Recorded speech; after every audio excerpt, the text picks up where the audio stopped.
आवाज आ रही है मेरी? यस लिखिए।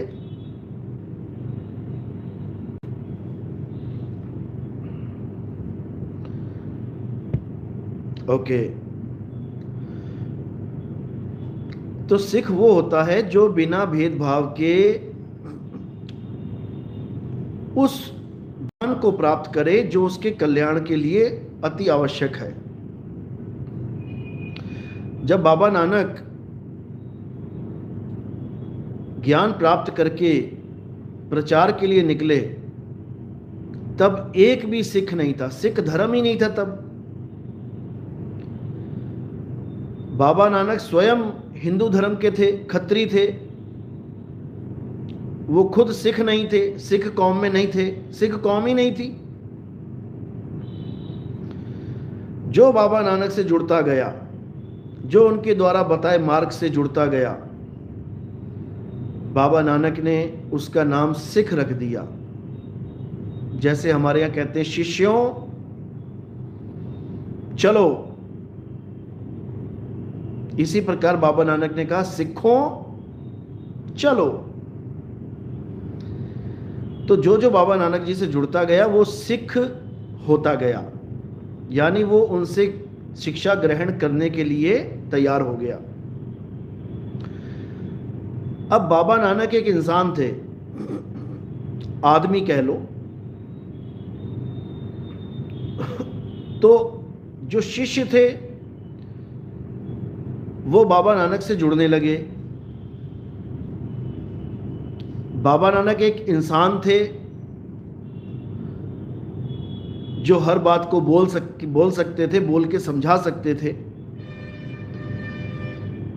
इसलिए लोगों ने उनको गुरु धारण किया,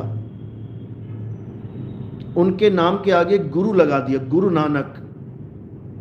आप किसके शिष्य हो? गुरु नानक, गुरु नानक देव का शिष्य हूं मैं।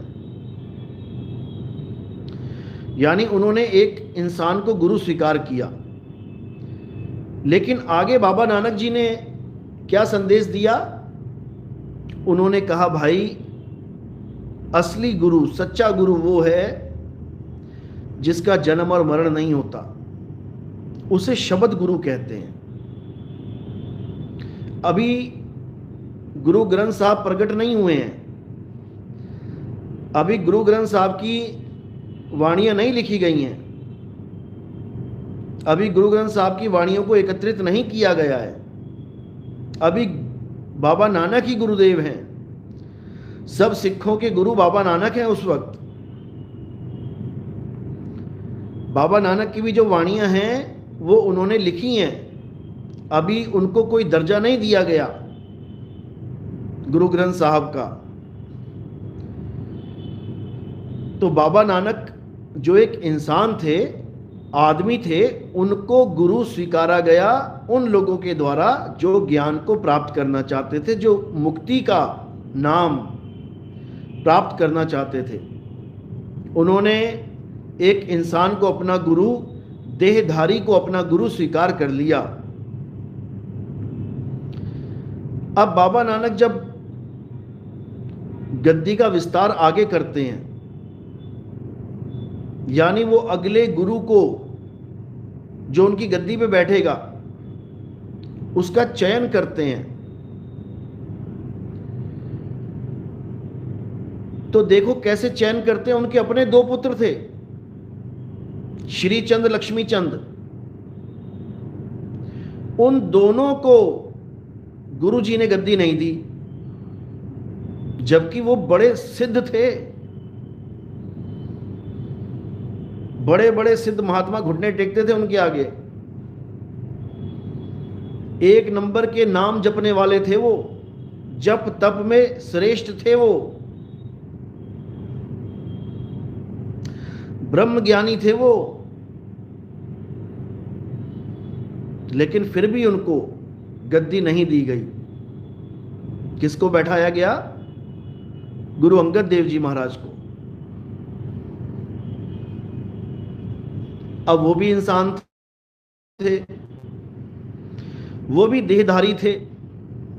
यानी एक देहधारी ने दूसरे देहधारी को गद्दी सौंप दी। अब तीसरे गुरुजी आए, बुजुर्ग थे गुरु अमरदास जी। दूसरे देहधारी ने उनकी सेवा देख के, इतनी सेवा करी उन्होंने, इतनी सेवा करी, बुजुर्ग थे बिल्कुल बूढ़े एकदम,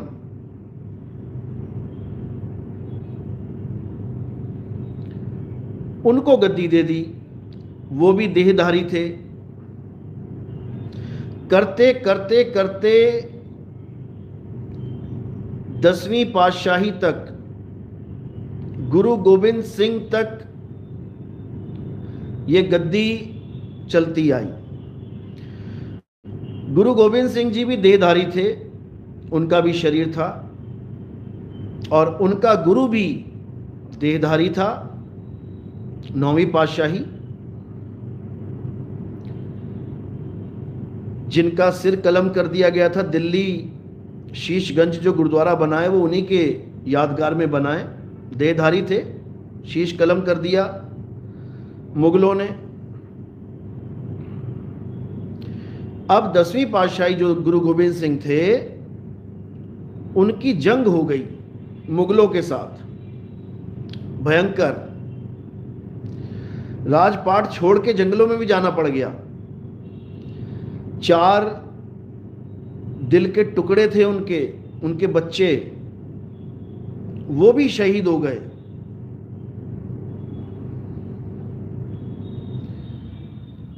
जब कोई रास्ता नहीं बचा कि भाई अब तो मुगलों के राज में तबाही मच रही है, तो उन्होंने क्या फैसला लिया, क्योंकि परमात्मा के विवेकी हंस भी थे और परमात्मा प्राप्त भी था।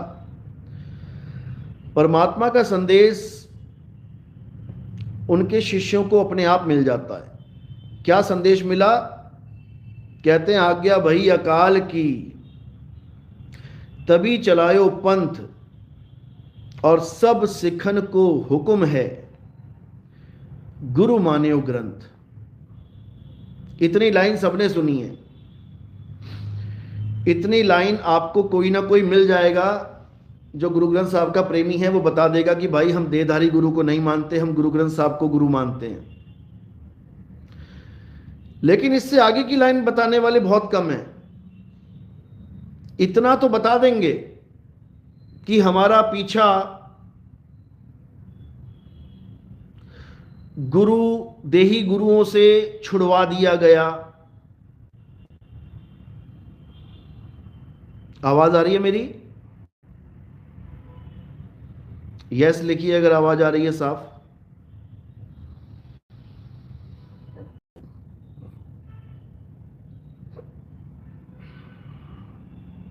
ओके।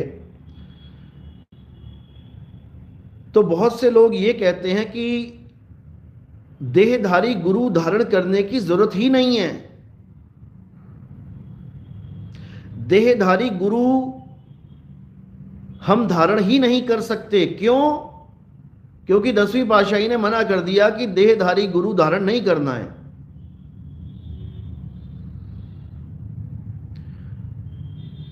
तो उनका गुरु कौन था? क्या उनका गुरु देहधारी नहीं था? क्या उनके गुरु का गुरु देहधारी नहीं था? क्या उनके गुरु के गुरु का गुरु और उनके आगे गुरुओं का गुरु देहधारी नहीं थे? क्या बाबा नानक देहधारी नहीं थे?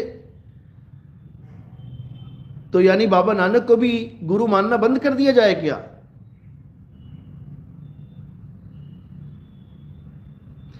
क्या 10 पातशाहियों को गुरु मानना बंद कर दें?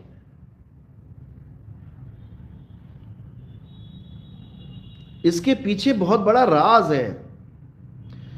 इसके पीछे बहुत बड़ा मालिक का जो खेल है, उसको समझने के लिए अभी तुम्हारे पास इतनी बुद्धि नहीं है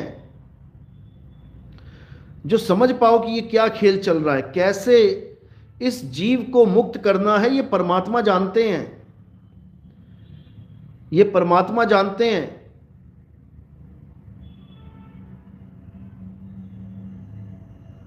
समझो,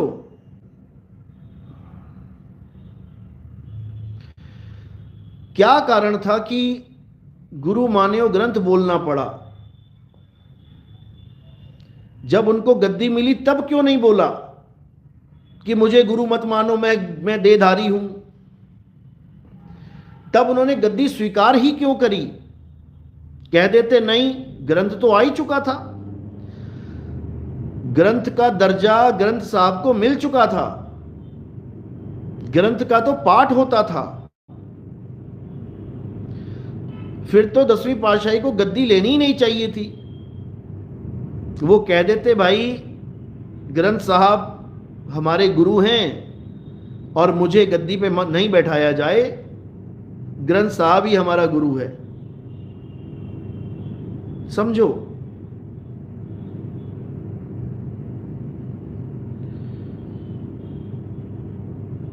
ये वो मजबूरी है जहां उन्हें बोलना पड़ा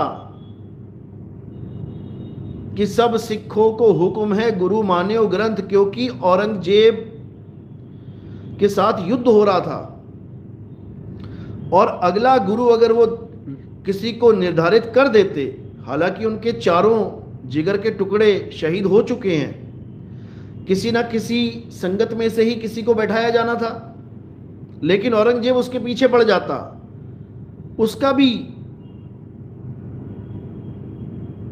कत्ल करने की पूरी कोशिश की जाती और तबाही मचती। इसलिए परमात्मा की तरफ से संदेश आया इस वाणी का, क्योंकि वाणी परमात्मा से ही आती है। क्या वाणी उतरी कि आज्ञा भई अकाल की तभी चलायो पंथ, जबकि अकाल की आज्ञा तो पहले से चल रही है। बाबा नानक भी तो अकाल की आज्ञा से ही आ रहे हैं। लेकिन अगर अकाल की आज्ञा ना होती कि आगे गुरु देही गुरु को बैठाना है, तो गुरु नानक देव वहीं पे खत्म कर देते गुरुवाई और आगे किसी देहधारी गुरु को नहीं बैठने देते। यानी बाबा नानक के टाइम में ये अकाल की आज्ञा नहीं हुई थी। बाबा नानक के टाइम में अकाल की ये आज्ञा नहीं थी कि गुरु ग्रंथ को माना जाए, इसीलिए तो उन्होंने आगे गुरुवाई चलाई, उन्होंने देहधारी गुरुओं को गद्दी पे बैठाया। लेकिन उनको पता था कि एक समय ऐसा आएगा जब त्राहिमाम हो रहा होगा भारत में, क्योंकि ये संत लोग जानी जान होते हैं। परमात्मा इनको हर वो इंफॉर्मेशन दे देता है जो काल भगवान ने भविष्य में छुपा के रखी है। परमात्मा की दया से इनको सारी इंफॉर्मेशन मिलती रहती है कि क्या होना है, क्या होगा, सब कुछ मालिक की दया से इनको प्राप्त होता है। करे करावे आप पे आप, मानस के नहीं कुछ भी हाथ। परमात्मा सारा संदेश पहुंचा देते हैं अपने भक्तों के पास। बाबा नानक को भी पता था कि एक समय आएगा जब इस गद्दी पे किसी देहधारी को नहीं बैठाया जाएगा, ग्रंथ को बैठाया जाएगा। लेकिन उन्होंने ये भी बता दिया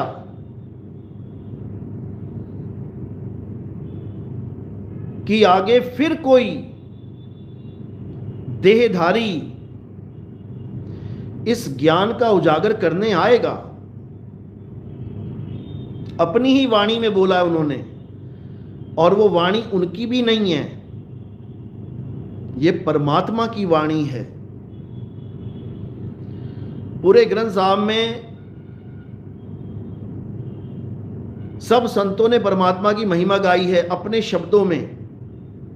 कहे रविदास, कहे कबीर, और भी जो संत है अपनी छाप लगा के गाते हैं,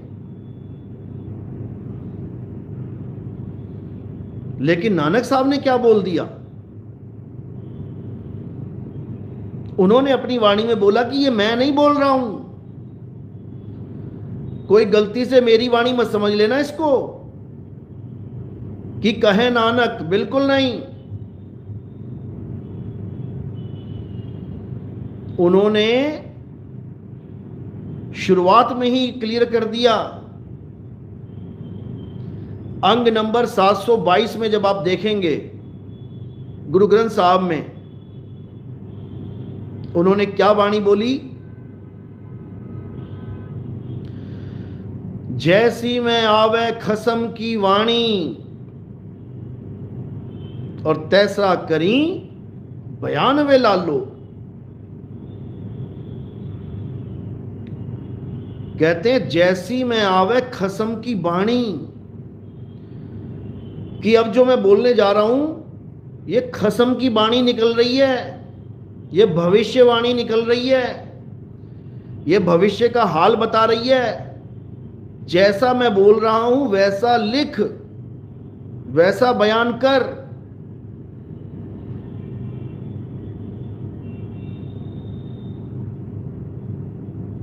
समझो, ये वाणी इस सवाल के साथ, इस सवाल का जवाब है कि हम गुरु ग्रंथ को माने कि गुरु बाबा नानक को माने, हम गुरु रविदास जी को माने या उनकी वाणी को माने, हम गुरु नामदेव जी को माने या उनकी वाणी को माने, हम गुरु कबीर साहब को माने या उनकी वाणी को माने, हम गुरु सारे संतों की वाणी को माने जो गुरु ग्रंथ साहब में दर्ज है, या गुरु ग्रंथ साहब की वाणी को गुरु माने।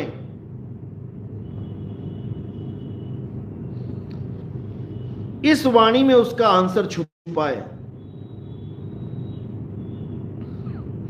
और आज्ञा भई अकाल की, पहले पूरी आज्ञा समझ लो कि क्या भई है। आधा अधूरा ज्ञान नुकसान कर देता है। अभिमन्यु को था अधूरा ज्ञान, अपना नुकसान करा बैठा, जबकि उसके पास मौका था। जो बात उसने गर्भ में सुनी थी, आधी सुन के उसकी मां को नींद आ गई और आधी बात वो सुन नहीं पाया। अरे तो आधी बात गर्भ में सुन ली थी तो आधी बात गर्भ से बाहर आके सुन लेता। किसने मना किया था? जो बच्चा गर्भ में बैठा बैठा आधी बात, यानी चक्रव्यूह को कैसे भेद के अंदर घुसना है, आधी बात गर्भ में बैठा बैठा सुन लिया, तो आधी बात गर्भ से बाहर निकल के जब जो शिक्षा ले रहा था शस्त्रों की, शास्त्रों की, तो भाई पूछ लेता पिताजी से कि पिताजी आधा ज्ञान तो मुझे हो गया था गर्भ में, लेकिन मेरी मां सो गई थी तो मैं आधी बात आपकी नहीं सुन पाया, मुझे वो बात भी सुना दो। लेकिन वो अपने ज्ञान को ही पूर्ण मानता रहा कि मुझे भाला चलाना आ गया, मुझे तीर चलाना आ गया, मुझे गदा चलानी आ गई, अब मैं कोई भी चक्रव्यूह तोड़ दूंगा। तोड़ ना पाया। इसी प्रकार ये जीव अधूरा ज्ञान सुन के सोचता है कि मैं तो पूर्ण ज्ञानी बन गया, मैं तो चक्रव्यूह तोड़ दूंगा। तोड़ नहीं दूंगा, तुझे तोड़ देगा काल भगवान। ऐसा तोड़ेगा, हालत खराब हो जाएगी। इसलिए ज्ञान पूरा लो, पूरा ज्ञान लो, तब काम बनेगा। वाणी तक पूरी नहीं सुनाते ये लोग। क्या कहती है वाणी? जैसी में आवे खसम की वाणी। ये खसम की वाणी है। इसको जब तुम पूरा समझोगे तब तुम्हें समझ में आएगा अंत में क्या बोला बाबा नानक ने, कि खसम की प्लानिंग क्या है। ये कलयुग में जो सतयुग आएगा ये खसम लेके आएगा, खसम लेके आएगा ये सबका। और खसम के आने की तैयारी कर लो, खसम आने वाला है। कसम आने वाला है। और जब वो आएगा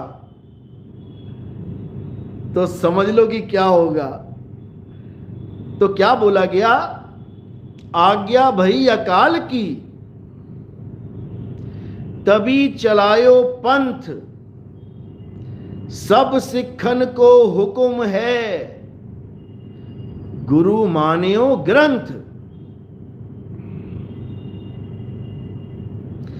अब आगे देखो, गुरु मान्यो ग्रंथ, प्रगट गुरा की देह।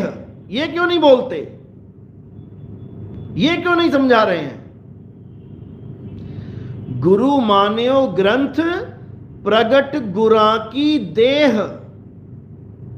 यानी गुरु ग्रंथ साहब को क्या बोल दिया कि प्रगट गुरा की देह। यानी वाणी को पढ़ो और समझो कि गुरुजी तुम्हारे सामने ही विराजमान है, देह रूप में, देह रूप में। विदेह नहीं बोला कि विदेह बोल दिया। गुरु मान्यो ग्रंथ, प्रगट गुरा की देह।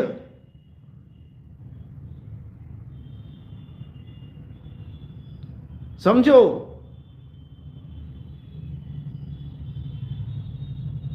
आगे क्या कह रहे हैं, जो प्रभु को मिल बोच है तो खोज शब्द में ले।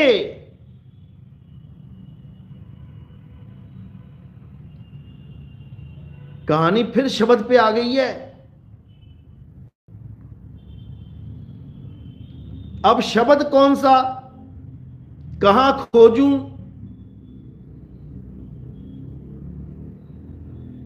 अब जिसको शब्द का भेद नहीं पता वो क्या कहता है कि गुरु ग्रंथ साहब में ही तो शब्द खोजना है। तो भाई गुरु ग्रंथ साहब में तो इतने सारे शब्द लिखे हैं, तो कौन सा शब्द पढ़ोगे?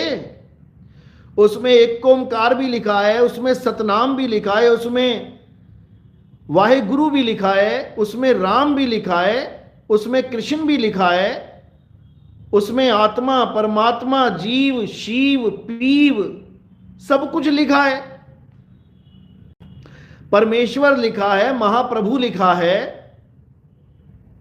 ईश्वर लिखा है, मुरारी लिखा है, केशव लिखा है। कौन सा शब्द पकड़ोगे? अरे गुरु ग्रंथ साहब में तो ये लिखा है 52 अक्षर लोक त्रय, सब कुछ इन्हीं माही, ये अक्षर खिर जाएंगे, वो अक्षर इनमें नाही। गुरु ग्रंथ साहब में जो अक्षर लिखे गए हैं ये 52 अक्षर हैं सब। और वाणी कह रही है कबीर साहब की कि वो अक्षर इनमें नाही, यानी 52 अक्षरों के द्वारा जितने भी ग्रंथ बनाए गए हैं वो परमात्मा का सच्चा नाम 52 अक्षरों में नहीं आता। तो बताओ कहां खोजोगे?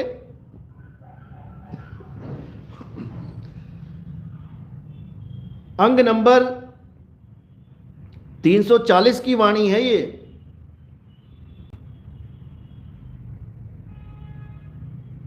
और 336 क्या कह रहे हैं?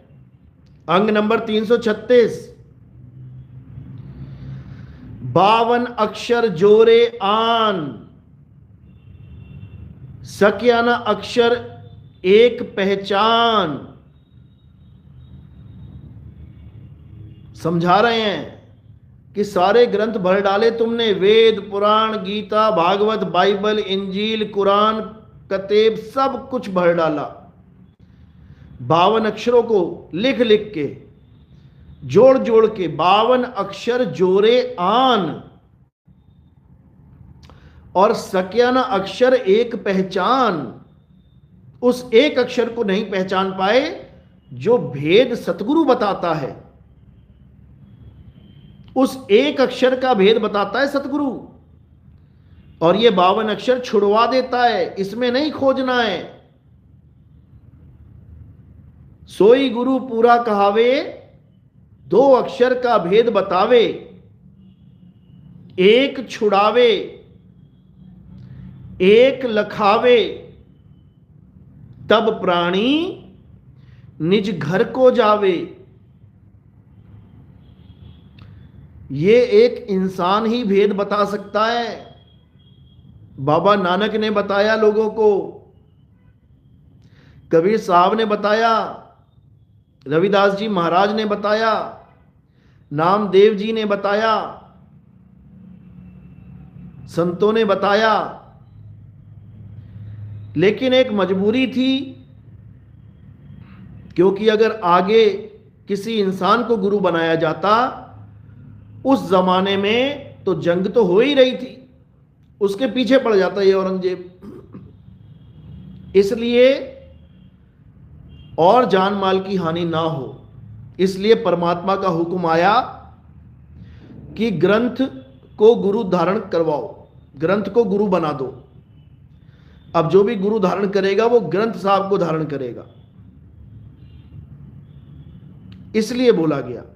लेकिन ग्रंथ साहब को प्रगट गुरा की देह ये मान के पढ़ना है कि मैं कबीर साहब के सामने बैठ के, कबीर साहब के सामने बैठ के ये वाणी श्रवण कर रहा हूं। रविदास जी की वाणी है तो मैं रविदास जी के सामने बैठ के ये वाणी श्रवण कर रहा हूं, क्योंकि प्रगट गुरा की देह। समझो,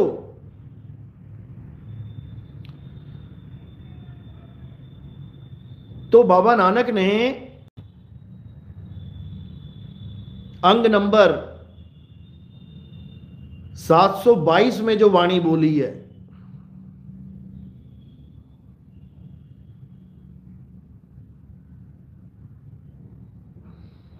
हाँ मुझे पता है कि बाबा नानक जी की, चारों पातशाहियों की और 5वीं पातशाही की, इनकी वाणियाँ, 9वीं पातशाही की भी शायद वाणी है उसमें। बाबा जो गुरु गोविंद सिंह जी हैं उनकी वाणी इसमें नहीं है, उनका अलग ग्रंथ है, 10म ग्रंथ। उन्होंने तो अपनी वाणी भी दर्ज नहीं करी इसमें। करने को नहीं कर सकते थे क्या? कर सकते थे, लेकिन उन्होंने अपनी वाणी दर्ज नहीं करी। उन्होंने अलग ग्रंथ लिखा है, 10म ग्रंथ, जिसमें निकलंक अवतार, कल्कि अवतार का जिक्र आता है। उसके बारे में भी बात करेंगे, आज वो विषय नहीं है। उसके बारे में पूरा डिटेल में जाएंगे, उन्होंने क्या क्या बोला है कल्कि अवतार के लिए, और सब सिखों को बोला है कि वो अवतार होगा, होगा और होके रहेगा, और उसके आने का मकसद केवल यही होगा कि सत्य का परचम लहराना, कलयुग में सतयुग लाना, इस पूरी दुनिया में खालसा राज को कायम करना, सबको खालिस बना देना। ये कल्कि अवतार के बारे में 10वीं पातशाही ने अपने ग्रंथ में विस्तार से लिखा हुआ है।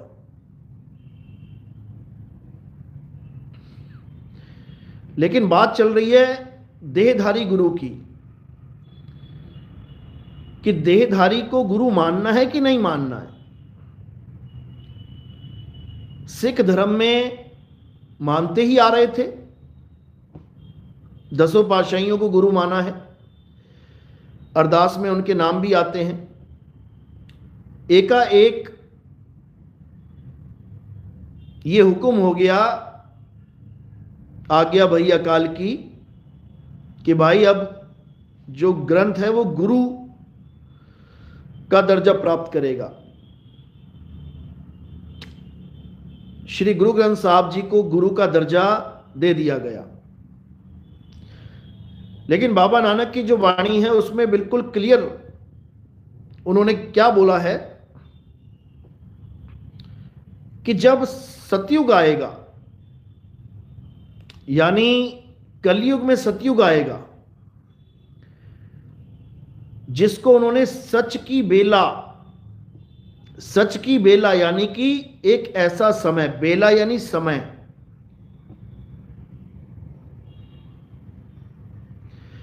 कि एक ऐसा समय आएगा, सच की बेला आएगी, जब एक देहधारी और आएगा।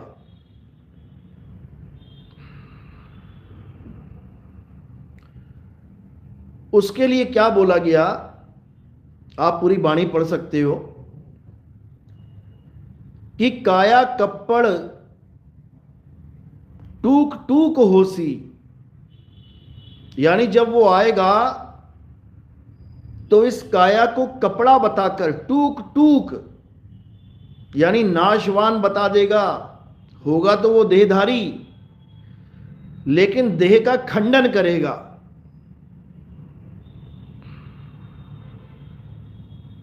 समझो, काया कप्पड़ टूक टूक होसी, हिंदुस्तान समालसी बोला, यानी पूरा हिंदुस्तान एक आवाज में बोलेगा, यानी सत्य की बात करेगा, घर घर तक सत्य पहुंचेगा, सत श्री अकाल का डंका बजेगा। और काया कप्पड़ टूक टूक होसी, ये जितने देहदारी गुरु अपनी देह से जोड़ के बैठे हैं भक्तों को, इस काया कप्पड़ का टूक टूक यानी इसका खात्मा हो जाएगा, देह का खात्मा कर दिया जाएगा।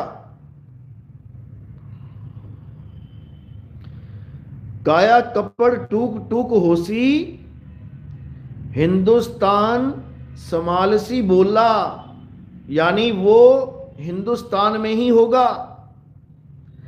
कलयुग में सतयुग जो आएगा उसकी शुरुआत हिंदुस्तान में ही होगी, जिसको मुसलमान फकीर, जिसको हदीसों में मोहम्मद साहब बयान करते हैं, अरब देश में खड़े होकर भी पूरब दिशा में, मशरक दिशा में हिंदुस्तान की तरफ देखते हुए घंटों घंटों खड़े रहते थे। कोई उनसे पूछता था कि आप पूरब दिशा की तरफ क्या देखते रहते हो, तो वो कहते थे कि मुझे पूरब दिशा से खुशबू आती है। ऐसी खुशबू आती है कि क्या बताएं।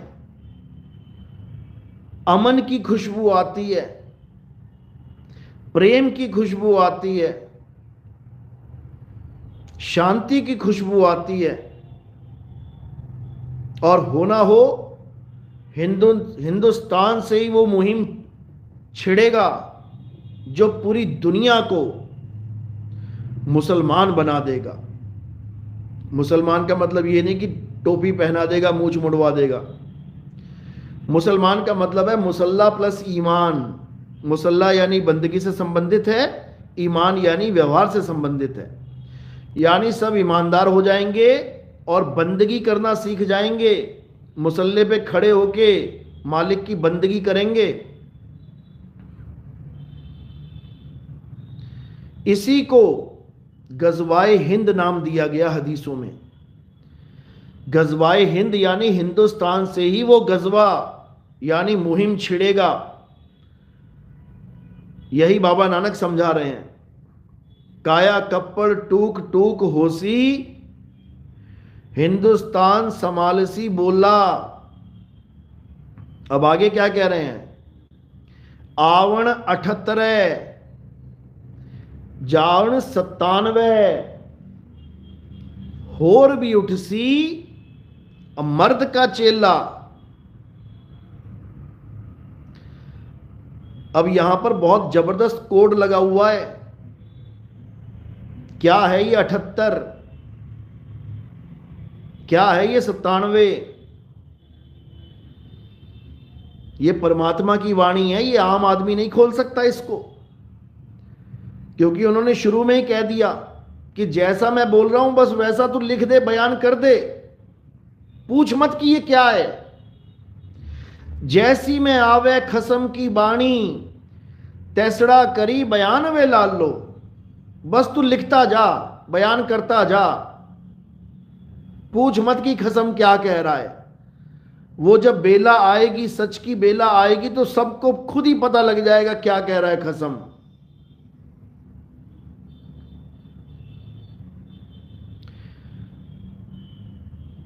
तो आगे क्या कहते हैं? आन 78 जान 97 होर भी उठसी मर्द का चेला। सच की बाणी नानक आखे।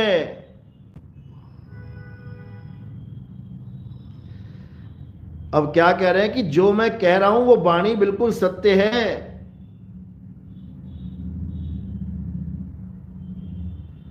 ये सत्य की वाणी है, ये झूठ नहीं बोल रहा हूं मैं।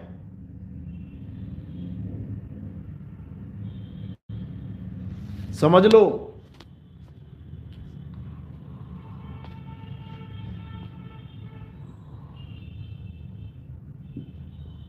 तो क्या कह रहे हैं?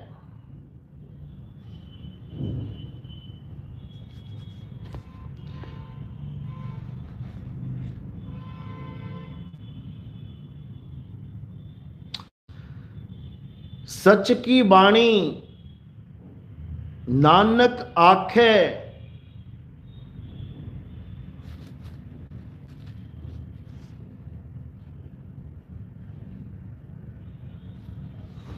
हाँ जी, बिल्कुल प्रूफ मिलेगा आपको। मैं अभी शॉर्ट में ये वाणी डाल दूंगा, आप इसको देख सकेंगे। राजू दास।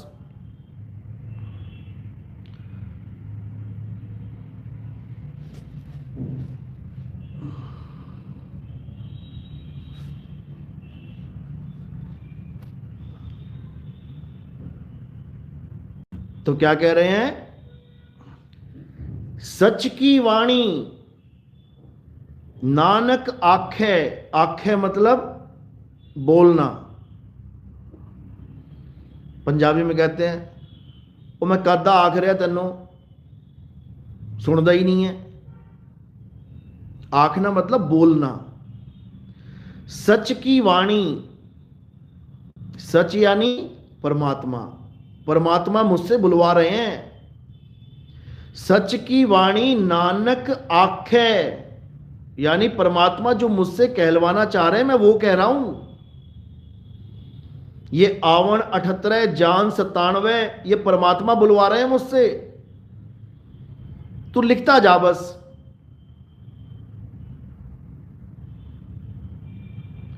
सच की वाणी नानक आखे, सच सुनाइसी सच की बेला। यानी जो मैं बोल रहा हूं ये सब सच ही होने वाला है, होके रहेगा। कब होगा? सच की बेला। बेला यानी समय। कहते जब वो समय आएगा, जब वो समय आएगा, जब कलयुग में सतयुग आएगा, ये मेरी जो वाणी है ये तब समझ में आएगी लोगों को मैं क्या कह रहा हूं। क्योंकि ये मैं नहीं कह रहा हूं, ये वो कह रहा है जिसने आज्ञा दी थी ग्रंथ साहब को गुरु बनाने की। ये वो बोल रहा है जिसने आज्ञा दी थी कि सभी सिखन को हुक्म है गुरु मान्यो ग्रंथ। किसने दी थी? आज्ञा भाई अकाल की। अकाल कौन है? खसम है हमारा। ये अकाल हमारा खसम है। इसी खसम की बाणी नानक साहब दोहरा रहे हैं, जैसी मैं आवे खसम की बाणी, तैसड़ा करी बयानवे लालो। तो ये खसम की जो बाणी है, ये बाणी क्या कह रही है कि आवण 78 जान 97 होर भी उठसी मर्द का चेला, कि एक मर्द का चेला आएगा और जो दुनिया को सत्य की राह बताएगा, असत्य की जड़ें उखाड़ देगा, काया को टूक टूक खात्मा कर देगा काया का। काया कप्पड़ टूक टूक होसी, हिंदुस्तान समाल सी बोला। पूरा हिंदुस्तान एक आवाज में, एक बुलंद आवाज में सत्य का परचम लहराएगा, और फिर ये भारत, ये हिंदुस्तान विश्व गुरु बन जाएगा। तो अच्छी बात है, गुरु ग्रंथ साहब का हम पूरा सम्मान करते हैं। हमारे भी संतों की वाणियां उसमें हैं, हमारे सारे संत हमारे ही हैं, लेकिन जिस पंथ में हम जुड़े हुए हैं, कबीर पंथ नाम है इसका, कबीर साहब की वाणियां सबसे ज्यादा वाणियां कबीर साहब की ही दर्ज है गुरु ग्रंथ साहब में। तो अगर ज्यादा के हिसाब से देखो तो सबसे भारी पलड़ा कबीर साहब का है,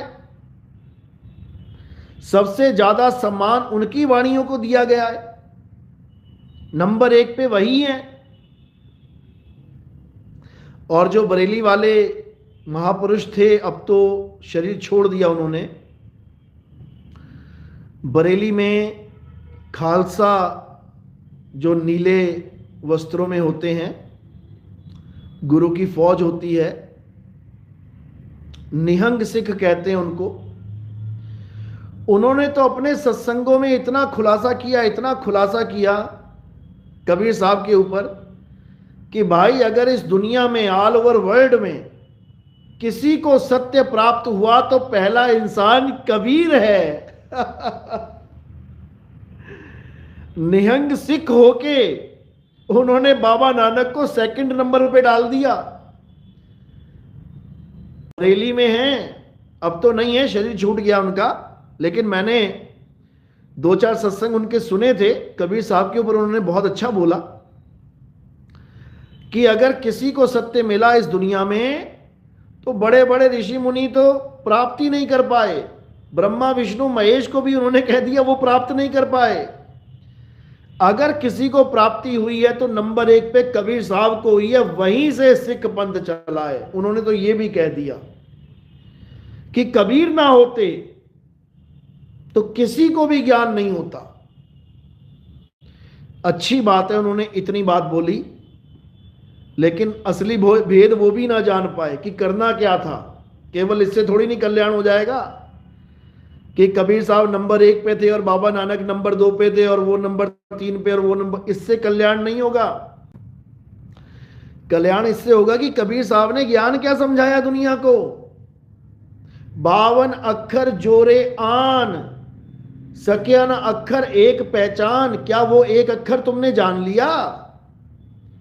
अगर वो एक अक्षर तुमने जान लिया है तब तो कल्याण हो जाएगा, और नहीं जाना तो कबीर पंथी होकर भी तुम्हारा बेड़ा गर्क हो जाएगा।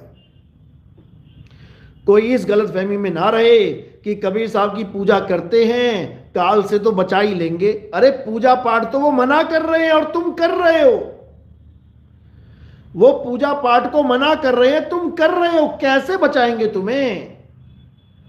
मैं तो कबीर कबीर नाम जपता हूं, मुझे तो बचा ही लेंगे।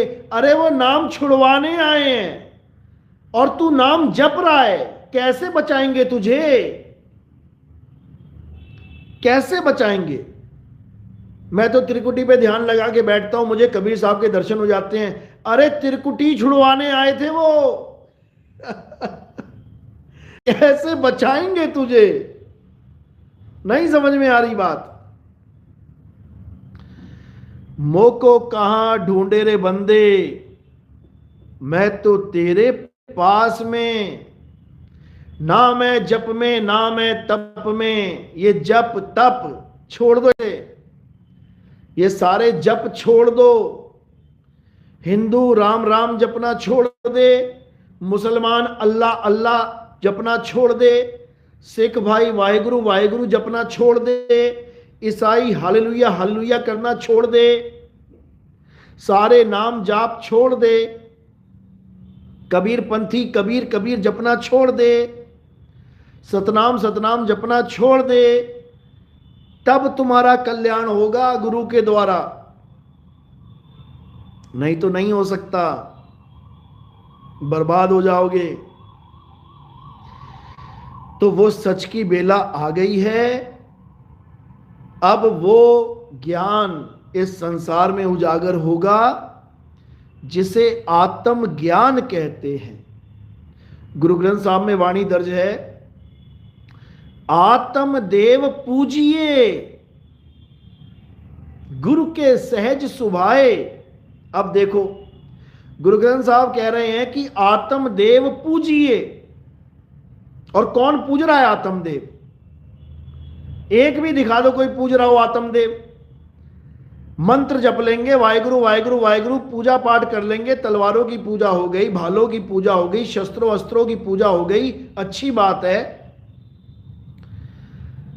पूरा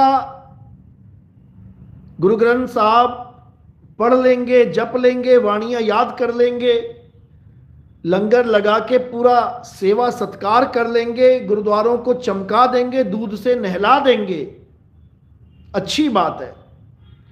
लेकिन आत्मदेव पूजिए, ये कहां चला गया?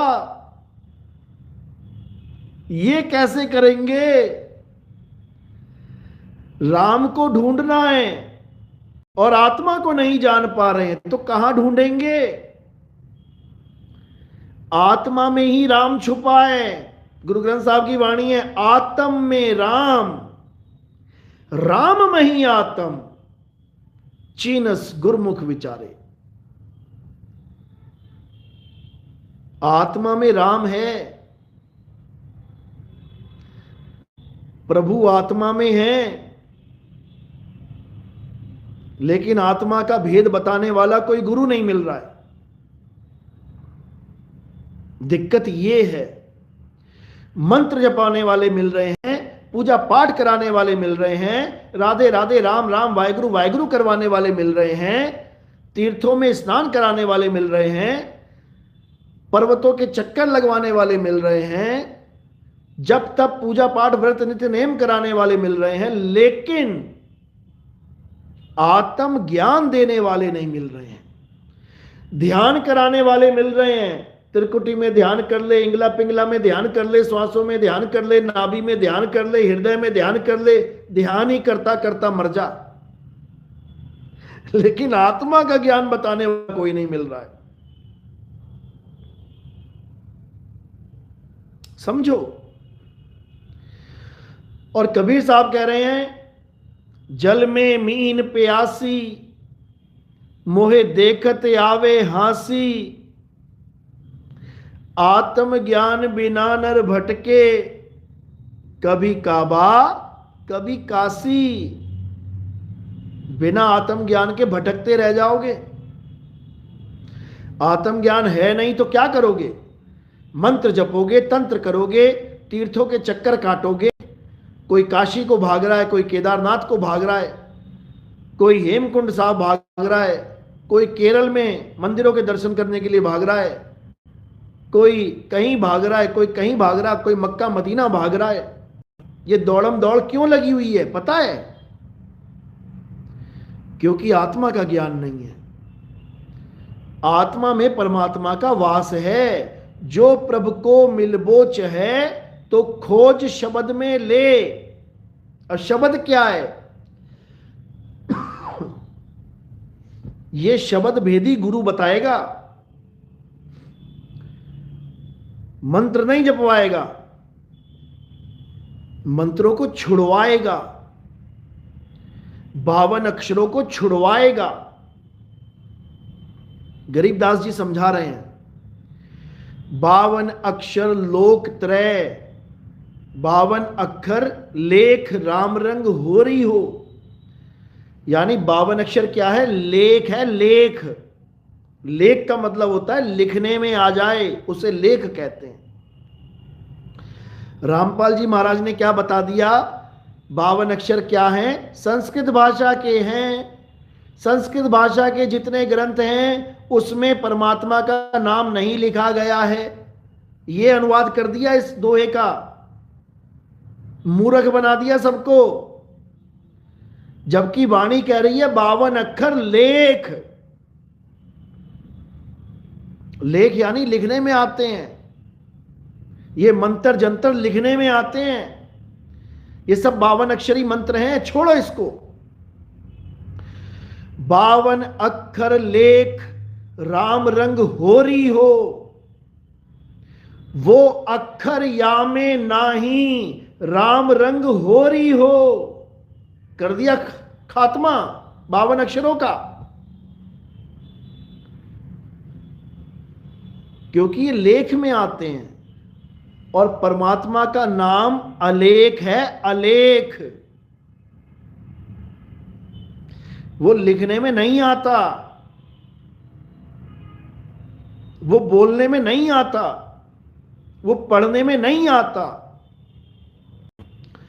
52 अक्षर लेख राम रंग होरी हो, वो अक्षर यामे नाही राम रंग होरी हो। कागज कलम कलेस, कागज कलम कलेस यानी कागज और कलम से लिखने वाले सारे नाम तेरे जीवन के लिए कलेस है, कलेस। समझो, कागज कलम कलेस। जबकि कागज और कलम से ही सारी वाणी लिखी है उन्होंने। जो ये 50-50 हजार रुपया लेके वाणी का पाठ कर रहे हो, ये कागज और कलम से लिखी गई है, कलेस है ये। गुरु ग्रंथ साहब की वाणी 50-50 हजार में ये गा के पैसा इकट्ठा कर रहे हैं।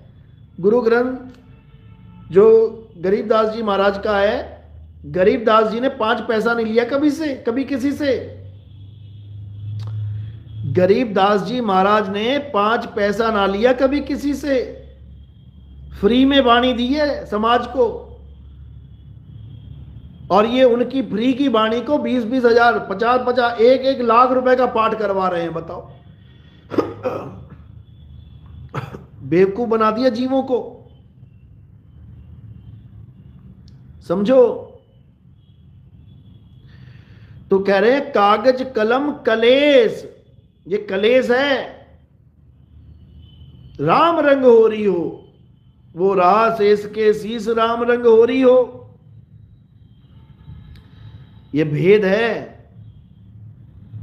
और इस भेद को भेदी गुरु बताता है।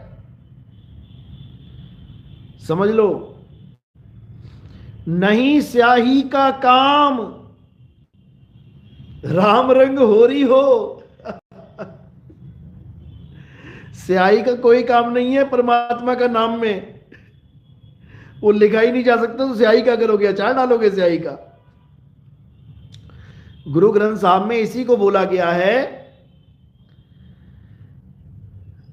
कि कीर्तम नाम यानी कृत्रिम, नकली, कीर्तम नाम कथे तेरे जीबा, सत्य नाम तेरा परा पुरबला। यानी हे परमात्मा, हमारे मुंह से बोले जाने वाले सारे नाम ये नकली नाम है, कृत्रिम। लेकिन जो तुम्हारा असली नाम, जो तुम्हारा सच्चा नाम है, सत नाम है, वो बोलने लिखने में नहीं आता, वो वाणी का विषय नहीं है। समझ लो, वो अलग ही चीज है मेरे भाई। वो केवल एक तत्वदर्शी संत, जिसे तत्व और नितत्व दोनों का ज्ञान हो, यानी सत्य तत्व और असत्य तत्व दोनों का ज्ञान हो, ये वही बता सकता है। उसी को आत्मज्ञानी संत कहते हैं, जो काया रूपी 5 तत्वों का, नाशवान तत्वों का और आत्मा रूपी अविनाशी तत्व का ज्ञान रखता हो, उसे आत्मज्ञानी संत कहते हैं। ये मंत्र जपाने वालों की बस की बात नहीं है, ये तत्वदर्शी बड़े बैठे हैं। ओम कलियम हरियम शरियम भरियम धरियम जप लो, इनके बस की बात नहीं है। आज एक फोन आया था रामपाल जी के शिष्य का, था तो विवेक की बात समझ गया। पूछने लगा कि हम नाम नहीं जपेंगे तो हम काल भगवान का ऋण कैसे चुकाएंगे। मैंने कहा भाई, काल भगवान का ऋण कैसे चुकाया जाता है मुझे ये तो बता दो। जिस मकान में तुम रहते हो, बिजली तुम फूंकते हो, खाना तुम खाते हो, पानी तुम पीते हो, सड़क पे तुम जाते हो कार लेके, कौन सा ऋण तुम नहीं चुका रहे हो ये बताओ।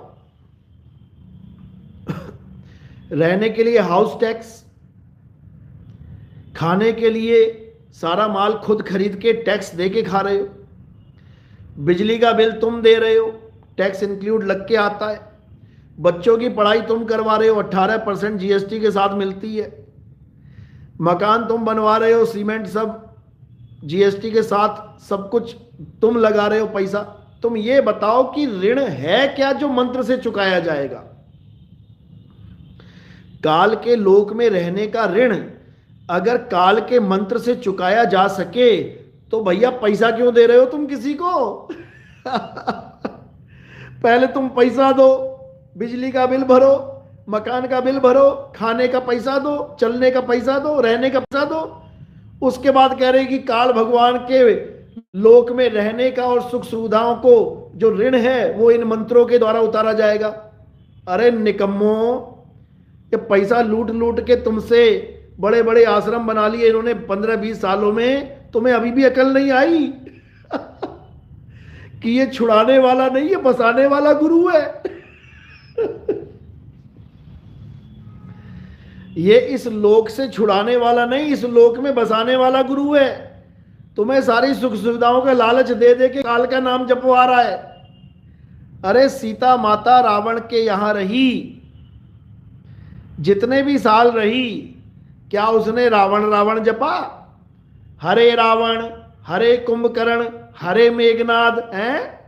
अरे मूर्खों, जो अकेली सीता रावण के पास रही, उसे खाने की कमी नहीं रही, उसे रहने की कमी नहीं रही, बढ़िया वाटिका में एकदम बढ़िया जगह उसको खुशबूदार फूलों के बीच में रखा गया, खाने के लिए बढ़िया बढ़िया पकवान मिले, एक बार भी रावण रावण ना किया, सारा इंतजाम हो गया उसका। तुम्हें निकम्मो अपने परमात्मा पे भरोसा नहीं है कि हम काल का नाम नहीं जपेंगे तो परमात्मा हम पर दया नहीं करेगा हैं? अरे साहिब इतना दीजिए, जा में कुटुंब समाए और मैं भूखा ना रहूं, साधु भूखा ना जाए। तो काल भगवान से मांगना था क्या ये? हे काल इतना दीजिए, जा में कुटुंब समाए। अकल की कमी है तुम लोगों में। और तुम एक बात बताओ, तुम किसी गांव में रहते हो, गांव में सड़क नहीं है, लोगों के खेतों में से निकल के जाना पड़ता है। सड़क तो चलो अब बन गई है, पहले लोग खेतों में मकान बना लेते थे और जो खेतों की पगडंडियां हैं उस पे चल के पूरा गांव क्रॉस हो जाता था। आज भी ऐसे कई मकान हैं जहां तक पहुंचने के लिए लोगों के खेतों में बनी पगडंडियों से निकल के जाना पड़ता है। तुम काल के लोक में युगों युगों से रहते हो और तुम्हें यहां से जाते वक्त अक्षर पुरुष के खेत में से निकल के जाना है। अब रामपाल जी महाराज तुम्हें यह कह रहा है, जो तुम्हें सतनाम दिया है कि उसमें एक नाम ओम काल भगवान का है और एक सोहंग अक्षर पुरुष का है, यानी काल भगवान का भी ऋण चुकाना है, अक्षर पुरुष का भी ऋण चुकाना है। अरे निकम्मो, जितनी बार तुम ओम सोहंग करोगे एक सांस में, तो तुम उतना उतना ऋण इकट्ठा कर रहे हो, चुकाने के लिए पैसा इकट्ठा कर रहे हो, जितना काल का उतना अक्षर पुरुष का, जितना काल का उतना अक्षर पुरुष का। तो तुम मान के चलो गांव में किसी मकान में रहते हो, 1,00,000 रुपया उसका किराया भाड़ा है, जिसने तुम्हें मकान दिया है उसको तुम 1,00,000 रुपया तो समझ में आता है। अरे जिसकी गली में से निकलना है, जिसके खेत में से निकलना है, खेत की पगडंडी पे चलते हुए निकल, उसको भी 1,00,000 रुपया दे दोगे? अरे मूर्खों, ओ मूर्खों, थोड़ी बुद्धि चला लो अपनी। काल भगवान के लोक में रहते हो, समझ में आता है, खाते हो पीते हो, सारा मनोरंजन करते हो, समझ में आता है कि चलो दे दिया, काल भगवान का ऋण उतार दिया। अक्षर पुरुष के तो लोक में भी नहीं रहते तुम, वहां भी उतना पैसा दोगे जितना काल भगवान का नाम जपा जा रहा है। क्या मूर्ख बना दिया तुमको इस गुरु ने। बुद्धि नाम की चीज भ्रष्ट हो गई है। गला खराब हो गया मेरा पूरा, तुम्हें समझा समझा के अब 2 दिन रेस्ट मोड में जाना पड़ेगा। खैर, वो बंदा अच्छे से समझ गया है, उसकी रिकॉर्डिंग डाल देंगे, समझ में आ जाएगा कितने प्रेम से समझाए। और विवेकी हंस था, 1 घंटा लग गया समझाने में, लेकिन समझ गया। चलो आप भी समझ जाओ। गुरु मान्यो ग्रंथ अच्छी बात है, लेकिन गुरु मान्यो ग्रंथ प्रगट गुरा की देह, इसको मत भूल जाना। यानी चाहे मुझे मानो, चाहे मेरी लिखी वाणी को मानो, एक ही बात है। क्योंकि शरीर होगा तभी तो वाणी लिखूंगा मैं। और तुम केवल वाणी वाणी को मानो और जिन गुरुओं की वाणी है उनको ना मानो, तुम ज्ञान ज्ञान को मानो और जिस गुरु ने ज्ञान दिया उसको ना मानो, तो दुर्गति हो जाएगी तुम्हारी। इसलिए गुरु मेरे सभी बड़े। ठीक है, तुम्हारी गुरुजी से खटपट हो गई है, तुम्हें गुरुजी अच्छे नहीं लगते, या तुम और कोई ड्रामा करने आए थे, पंथ में निकाल दिया तुमको तुम्हारे गुरु ने, तो साइड हो जाओ। गालीबाज मत बनो। गालीबाज बनोगे, स्पेशल जेलें बनी हुई हैं काल भगवान की कोठरी में, ऐसी जगह ठोके जाओगे, निकल ना पाओगे कभी जन्मों जन्म। क्योंकि वाणी कहती है, संत का निंदक महाहत्यारा, संत का निंदक परमेश्वर मारा। परमेश्वर भी उसकी मदद नहीं करता जो संत का निंदक होता है, और तुम तो गुरु की ही निंदा कर रहे हो। समझ लो, होती है खटपट, गुरुओं और चेलों में हो जाती है खटपट। हमारे आश्रम में भी राजनीतियां चली, हमारी भी खटपट हो गई चेलों के साथ, गुरुजी के चेलों के साथ। ऐसा मौका भी आ गया कि हमें आश्रम छोड़ना पड़ गया, लेकिन ये जोड़े हाथ, हमने उस आश्रम को छोड़ा, लेकिन अपने गुरु को दिल से नहीं निकाला, ना ही हमने गुरु के लिए कोई अपशब्द बोले। आज भी हमने जब गुरु चेंज किया तो देखो मालिक की कृपा, गुरु वैरागपति साहिब जिनसे मैं जुड़ा था, लेकिन आश्रम के षड्यंत्र के चलते मुझे वो आश्रम छोड़ना पड़ा। और मैंने जब अगला गुरु ग्रहण किया तो अपने पुराने वाले गुरुजी से परमिशन लेके, रिकॉर्डिंग पड़ी है मेरे पास, कि गुरुजी मैं अगला गुरु धारण करने जा रहा हूं। हालांकि मुझे जरूरत नहीं है, कबीर साहब को भी जरूरत नहीं थी, लेकिन जग मर्यादा कारणे गुरु किया रामानंद। अरे शब्द हमारा गुरु है, सदा हमारे संग। तो जब हमने गुरुजी से परमिशन मांगी तो गुरुजी ने परमिशन दे दी। यही संतों के लक्षण है, वो कभी रोकते नहीं किसी को। जिसको आना है आओ और जिसको जाना है जाओ। तो हमने जब दूसरा गुरु धारण किया, जिस कलीनापुर की मैं जयकारा लगाता हूं, कलीनापुर धाम की जय, वहां जो संत विराजमान थे, देखो मालिक की दया कि उनका नाम भी सतगुरु वैरागपति साहिब था। यानी मेरी जुबान से किसी और गुरु का नाम नहीं निकलवाने दिया परमात्मा ने। किसी और गुरु का नाम नहीं निकलने दिया परमात्मा ने। आज भी मैं वैरागपति साहिब के जयकारे लगाता हूं, दोनों को एक ही श्रेणी में रखता हूं मैं, दोनों ही हमारे गुरु हैं। हम क्यों किसी से बैर करें, हम क्यों किसी से झगड़ा करें, हम क्यों किसी के साथ मनमुटाव रखें। कबीर खड़ा बाजार में चाहे सबकी खैर, और ना काहू से दोस्ती ना काहू से बैर। हमारा कोई शिष्य कहता है कि आपके गुरुदेव आ रहे, हम दर्शन करना चाहते हैं, जाओ, बिल्कुल जाओ, हमारे यहाँ ऐसा कोई मनाही नहीं है। हमारे कई शिष्य गए गुरुजी के पास, जाओ। अरे केवल हमारे गुरुजी ने, किसी का भी गुरुजी आ रहा है, दर्शन मेला करने को हमारे यहां कोई मनाही नहीं है। किसी का भी सत्संग सुनने को हमारे यहां कोई मनाही नहीं है। और अगर तुम्हें लगता है कि हमारे पास जो ज्ञान है वो अधूरा है और तुम्हें कोई पूरा ज्ञान मिल रहा है, तब भी हमारे यहां कोई मनाही नहीं है। तुम खुश होके जाओ, हमें भी लेके जाओ। दुख तो तब होता है जब हमें बिना बताए चले जाते हो। बहुत बढ़िया। जब आगे बढ़ना चाह रहे थे तो हमसे सहारा लेके आगे बढ़ना चाह रहे थे, और जब खुद आगे बढ़ रहे हो तो चुपके चुपके लेके जा रहे हो अपने आप को, और हमें कौन लेके जाएगा? हैं? आंखें बचा के निकल रहे हो, यानी तुम्हें गुरु से प्रेम ही नहीं था कभी। हमें यहीं छोड़ के चले जाओगे क्या? हमें भी ले जाओ। लेकिन उसको पता है कि आगे नहीं बेटा, पीछे जा रहा हूं, और गुरुजी ऐसे घसीटेंगे ना, इसलिए बोलता नहीं है, चुप करके निकल जाता है। और कोई पूछे तो डायलॉग यही मारेगा, आगे का ज्ञान मिल गया है। अरे आगे का ज्ञान मिल गया तो बता तो दे, हमें भी आगे बढ़ा दे भाई।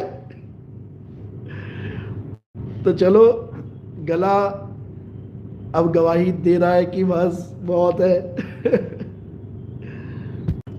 चलो अब मिलेंगे 16 तारीख के सत्संग में, जो पंजाब में ही होगा। मालिक की कृपा रही तो मुलाकात होगी। बोलिए परमपिता परमात्मा की सदा ही जय हो।